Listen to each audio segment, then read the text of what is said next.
To single crochet a piece closed by flattening it and going through both layers, the first thing we want to pay attention to is how many stitches we're leaving off with.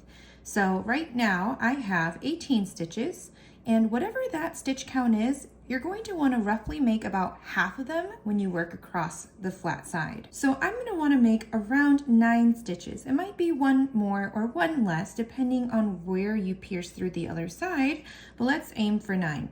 So to do that, I'm going to flatten my piece like so, and then I'm going to go into the next stitch here, and then make sure I'm going under both loops of the next of the opposite side as well.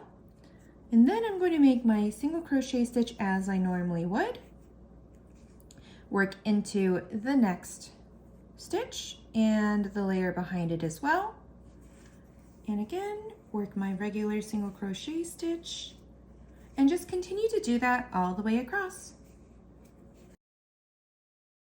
And 8.